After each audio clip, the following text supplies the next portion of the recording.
kufri. Kalau masih di dunia kamu tidak bisa menvonis si A si B pasti kafir karena finalnya adalah di husnul khotimah atau su'ul khotimah. Maka status sekarang.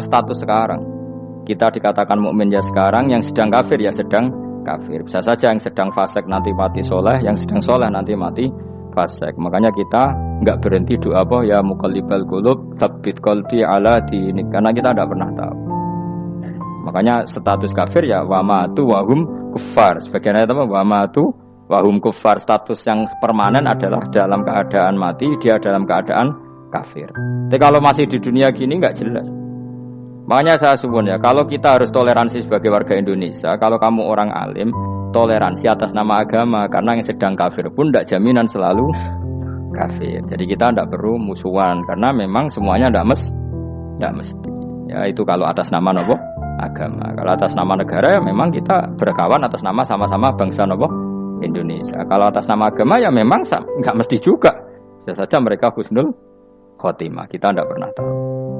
Makanya Allah terbilang wa qulu linnasi husna, dengan siapapun yang baik.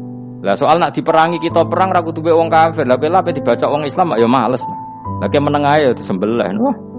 Ya soal itu kan bab sial, bab mempertahankan apa diri. Itu udah harus dengan orang apa? Kafir. Misalnya ada penjahat mau membunuh istri kamu tentu dibolehkan Islam melawan. Paham ya?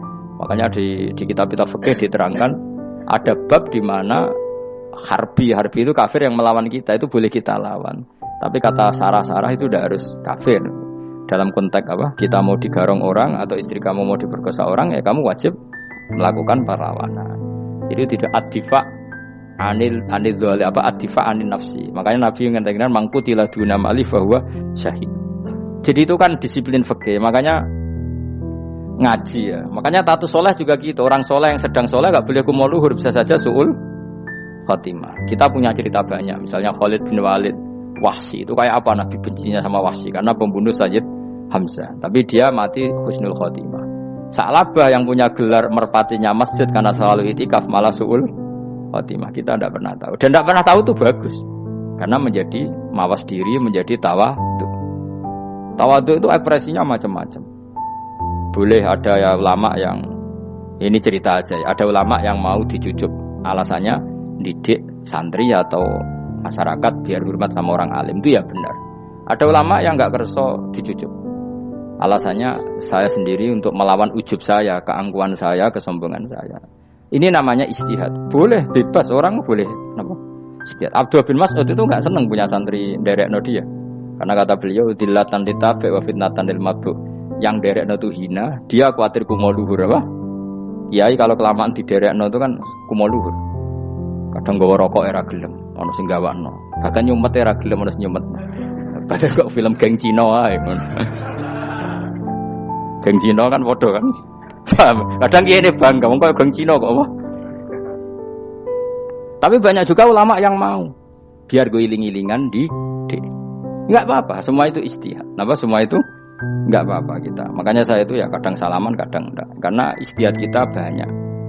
Uwais Al-Qarni itu enggak mau salaman. Bukan karena dia menolak salaman. Dia takut kalau ada tradisi begitu, orang dijujuk-jujuk terus sombong. Itu juga bahaya bagi yang dijujuk.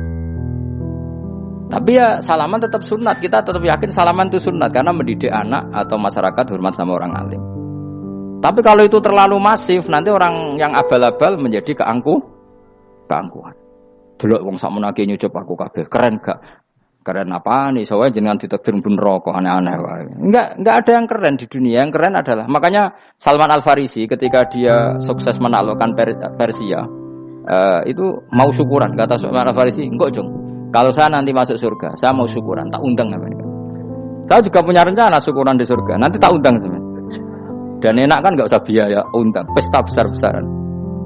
Enak seneng dugem-dugem ning kono ora ana maksiat. Sekono gawa babonmu, widadarimu gawa. Piro kan widadari ora? 70. Piro, Mas?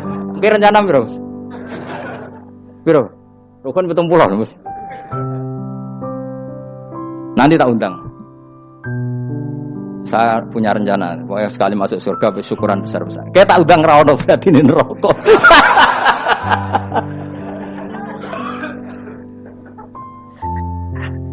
Tapi nek ngundang aku ora ono beda kelas sembrono. Dataku ora ono ning kelas wargamu ora ono. Kata Salman Al-Farisi gini, kamu tidak usah muji saya, kan dia dipanggil ya Karim, kamu orang terhormat. Kata Salman Al-Farisi, in dakhaltul jannah fa ana karim, wa in dakhaltun nar fa ana laim. Jadi saking sopannya ashabu Rasulillah itu ada yang dipanggil ya Karim aja tidak mau. Tunggu jong ya, panggilan itu sematkan saya nanti ketika saya masuk surga. Kalau saya masuk surga fa ana karim, saya berstatus orang mulia. Tapi nanti kalau saya masuk neraka fa ana laim, saya orang yang terhina. Jadi dulu ashabu Rasulullah seperti itu. Terus ada ulama yang melawan nafsunya macam-macam.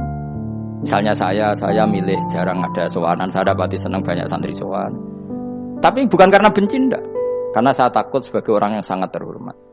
Saya ngaji di mana-mana suka yang enggak usah pakai kursi. Guling-gilingan kalau saya dan kamu setara. Saya sebenarnya bisa aja minta kursi tinggi kayak ketua MK. Banyak kan ngaji nih serapati ngalim lagi gue kursi ning dhuwur, santrine ning misor guayane kok wong pinter-pinter. Jebule kitabe maknanan ben ra konangan. Sing rasa apa wong modus. Ya tapi tidak suudzon ya, tapi ya ono tenan paham. Tapi kalau saya cara berpikir sederhana, kita kan sama-sama umatur Rasulillah, ya sudahlah hadin sawa. Lho andai kan kamu sanggup maca kitab ya gentenan ra masalah. Kadang kowe maca aku ngrungokno, kadang aku maca enggak apa-apa. Nek ana sing wani. Tapi sekali salah tak lorot. Jadi dulu sahabat itu biasa. Ada yang cara ekspresi tawadhu kayak Uwais Al-Qarni enggak mau salaman karena takut dicucuk. Ada yang suka salaman karena mendidik. Banyak cara mereka melawan nafsunya sendiri. Melawan apa? Nafsunya. Istri saya itu dari keluarga pondok Jawa Timur. Itu dulu iskal sama saya, janggal. Karena anak saya kalau mau jajan itu saya tidur pun dibangunkan. Pak bangun, saya minta uang. Itu ya sampai sekarang begitu. Istri saya itu iskal, janggal. Karena janggal kan ada Jawa Timur sopan sekali sama orang tua. Tanya saya. Karena dia keluarga orang terbelajar, tanya, kenapa itu dibiarkan? Saya jawab saya. Ya kalau tidak minta saya, nanti minta mbak-mbak atau kangkang. Orang yang paling harus dingel-ngelo anak itu orang tuanya. Sehingga yang paling harus diganggu anaknya ya orang tuanya. Sampai sekarang anak saya berani minta mandi saya, gendong saya. Kalau orang tuanya saja gak siap dingel-ngelo, lalu apa kata dunia? Kan aneh. Nah, itu ajarannya bapak. Saya dulu bapak Sugeng itu biasa jagoan sama bapak. Ya biasa misalnya saya lesupak kalau pengen mangan ya, cung tuku. Zaman itu pakai motor, pakai sepeda motor, biasa sama bapak ke pandangan. Saya sampai sekarang sama anak-anak saya akrab. Karena pikirannya orang tua saya dulu ajarannya yang paling berhak dingel-ngelo anak ya orang tua. Ini kan gak fair. Kita sebagai orang tuanya digugah gak terima, kon ngedusi gak terima, kon nyawi gak terima, orang lain disentak suruh nyawi. Dan orang lain itu pembantu hanya karena kamu gaji. Kamu gaji seberapa? Hubungan anak dengan pembantu itu kan karena uang. Kamu ingin berbasis hubungan hanya karena itu goblok sekali. Hanya istri saya nerima. Jadi ini bukan berarti saya bikin konsep begitu ya. Ini cerita saja. Banyak guru-guru kita termasuk orang tua saya kalau ngajarkan gitu. Tapi ya tentu ada orang yang ngajarkan anak oleh gugah wong tuane pas turu. Ya kalau pas turu ada alternatif ibunya enggak apa-apa. Kalau enggak ada, ibunya juga enggak ada. Terus alternatifnya orang lain kan buruk sekali. Kalau alternatifnya orang apa? Lain. Tapi orang tua kita kadang kesuwen oleh didik adab berlebihan sampai anti ilmu. Ya itu tadi didik adab tapi anti. Ojo gugah wong tuamu, wong turu ojo digugah. Akhirnya Nyon Sewu minta tonggo, pernah bulik bude yang kadang Nyon Sewu mereka sendiri susah kan, enggak punya uang kan terjadi kacau. Demi adab tapi menghilangkan ilmu. Enggak boleh, nomor satu itu ilmu baru adab. Coba orang paling berat dingel-ngelo anak harusnya siapa coba? Orang tua. Jadi mestinya pas ke turu digugah ya santai wae, ini sudah tepat. Nah kecuali ngelama, artinya ngelama itu sudah jajan minta lagi lah itu kan ada ukurannya, tentu ada apa? Ukurannya. Tapi kalau fi awali marroh jajan hari pertama di hari itu memang jajan pertama kan nggak dolim. Kecuali minta yang ketiga keempat lah itu baru mungkin salah. Akhirnya istri saya menerima konsep ala saya ya sekarang ya menerima. Sampai sekarang saya biasa misalnya habis ngajar dari Sarang atau ngajar dari Kudus baru datang anak saya rewel minta jalan-jalan ya saya turutin. Karena menurut saya yang paling harus kangelan demi anak adalah orang tuanya, bukan orang lain. Padahal saya punya santri loh. Kalau mau keren-kerenan saya punya semuanya. Tapi itu kan enggak hukumnya Allah. Keren itu kan hukumnya manusia. Di santri terus dia ini berhak ngongkon. Ini kan hukumnya manusia, hukumnya Allah ya gak ada, hukumnya Allah ya wong tua, be anak-anak be wong tua. Hukum liyane gaweane manusia, sing penting ku anfusakum wa ahlikum. Nah, ora ono santri kaum barang ora ono. Gaya-gayanane mubalek ini umat saya terus dihitungi ku apa-apaanan. Enggak ada dalam Quran, yang ada ya ku anfusakum wa ahlikum nar. Jadi yang penting hubungan orang tua anak. Baru orang lain itu wa ila adin akhahum Hud. Ya itu yang kedua ketiga. Tapi ilmu ini sudah banyak yang hilang. Makanya banyak mubalek ngamuk anak. Bocah ra sopan. Aku nang jopo ning tinti wong wedi aku. Anakku dhewe ra sopan. Lah bapak dhewe ra sopan ya. Karena mendahulukan orang lain ngalahkan anak. Ketika anak ra sopan dekne gremeng apa? Memangnya dia sopan cara hukumnya Allah dan Rasul. Ketika mendahulukan orang lain itu dalam status hukum Allah dan Rasul dia sudah tidak sopan. Ada dosen ngajar mahasiswanya dengan segala artikulasi terbaik, kemampuan bareng rangno anaknya sampai rasa-rasen. Ya gitulah baca sendiri di buku. Ya gitu. Karena di kampus dapat gaji, nampe anaknya rantuk gaji. Banyak orang mulang ngarepe wong akeh iso tenanan, mulang anaknya ra tenanan. Mergo nak mulang wong akeh diapresiasi, nak mulang anaknya kadang tinggal dolanan kadang. Itu tidak benar, tidak seperti itu Islam mengajarkan. Islam mengajarkan nomor satu ku anfusakum wa ahlikum, jaga diri kamu dan keluarga. Makanya Rasulullah itu ngajari sholat, Hasan Husain diajarin sendiri cucunya, diajak ke masjid diajarin. Meskipun ya diberi hak-haknya sebagai seorang anak, numpaki Nabi ya dibiarkan, tapi diajari kebaikan diajarin sendiri. Sampai Sayyid Hasan umur 8 tahun sudah menjadi rawi hadis karena memang diajari sendiri oleh siapa Rasulullah. Kayak apa? Kalau sekarang enggak, kiai cilik anak di pasrano candalem terus enggak mau tahu. Juga sidik itu pasrano pembantu. Bareng anaknya akhlaknya kayak pembantu ngamuk. Memangnya yang bikin itu siapa? Yang memulai siapa? Nah, hukum-hukum begini itu harus kita mulai tegakkan. Ya kayak dipanggil ya Karim. Kita termuliakan tuh sampai berapa? Banyak kan dulu orang mobil aja dibukakan, boleh kecekel KPK. Pas mulya, masya Allah, buka mobil ya tahu, ngerti-ngerti cekel KPK. Kayak sama. Neng dionya disusul-susul sebelum rokok kan rugi, bener.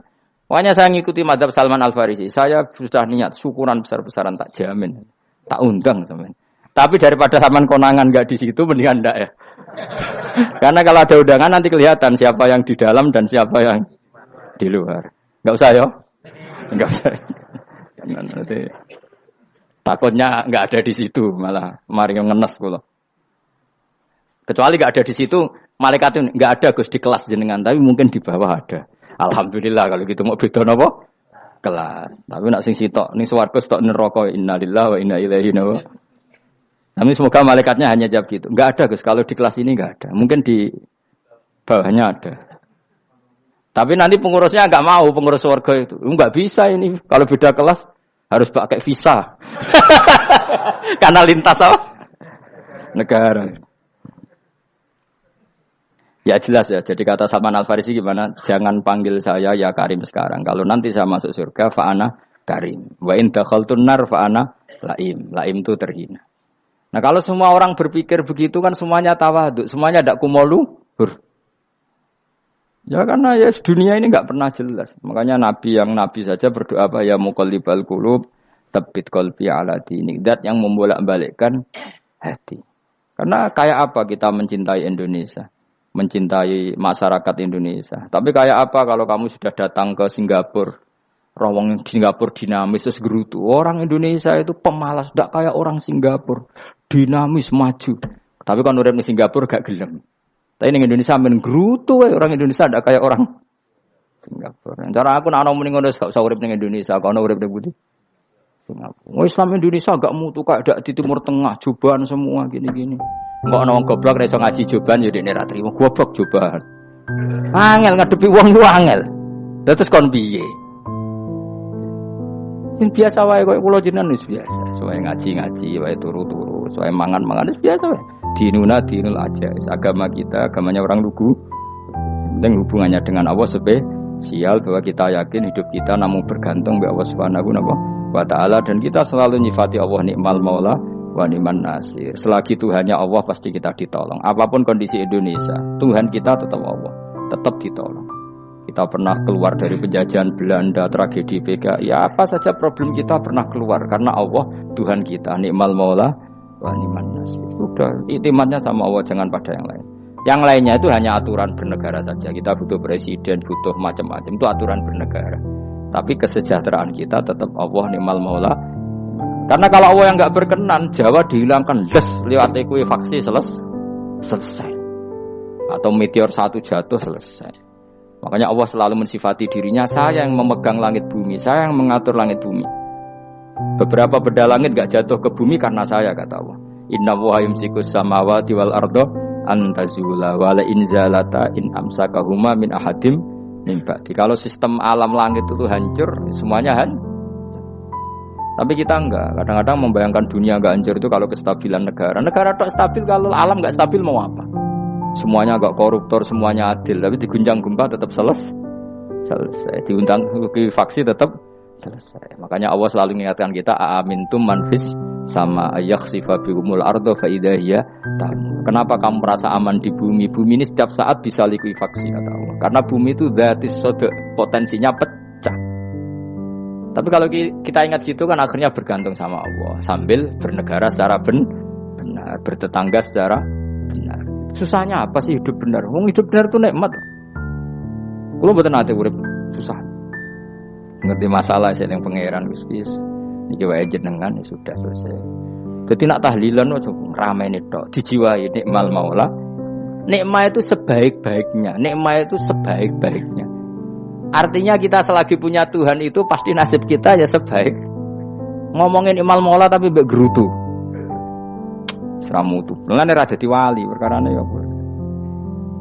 Jadi wiridane wae tapi ra dijiwai, enggak boleh seperti itu. Tapi lumayan timbang ora wali ra wiridan, malah ra karo-karuan malah. La yuqda alaihim muradan putus sapa alaihim ing atase ahlun nar fil mauti lan mati fayamutu mongko iso dadi mati sapa ahlun nar fayastarihu. Mongko iso istirahat sapa ngake. Jadi ahlun nar ketika disiksa minta mati. Maksudnya mereka minta mati itu tidak merasakan sakit.